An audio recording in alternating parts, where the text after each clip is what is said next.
Alors ici nous sommes le 21 mars donc à la résidence Brève-Bruegel, pont de bois numéro 2.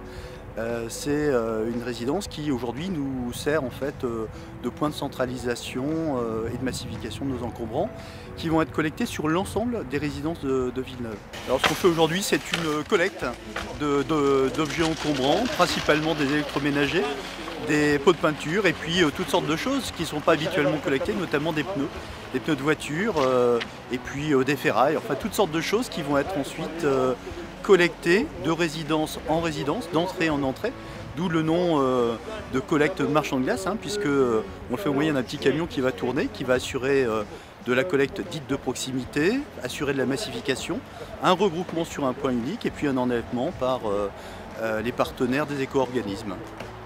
Alors, les partenaires de la journée sont principalement la MEL, qui vient nous financer une grande partie des bennes, et puis également les éco-organismes, notamment Écosystème, qui va nous permettre de collecter une très grande quantité d'électroménagers, qui vont être ensuite collectés, massifiés, renvoyés vers un centre de recyclage, en vue d'un recyclage par des professionnels dans les meilleures conditions possibles.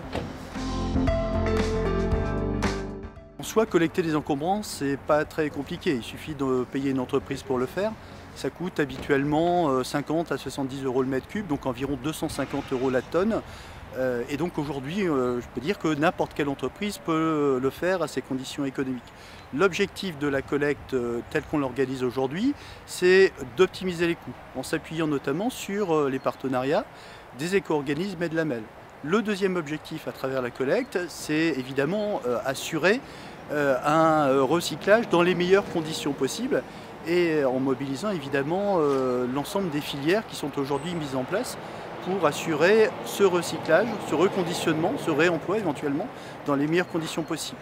Le troisième objectif, c'est de contribuer à l'économie sociale à travers finalement la sollicitation qui est faite à une structure d'insertion, en l'occurrence Urban Clean, donc qui va aujourd'hui globalement mettre en place une équipe d'une dizaine de personnes, donc sur environ 7h, 7h30 de travail.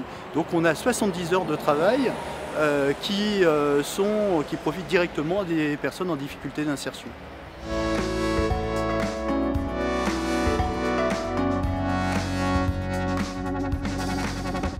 Plusieurs opérations qui vont être mises en œuvre, soit à l'échelle des villes, soit à l'échelle des quartiers. L'expérimentation qui sera faite, bien évidemment, c'est de travailler plutôt à l'échelle des quartiers, le cas échéant en partenariat avec d'autres bailleurs sociaux. Donc l'une de nos réflexions aujourd'hui est notamment d'organiser ce type de collecte à Oisem en partenariat avec Vilogia.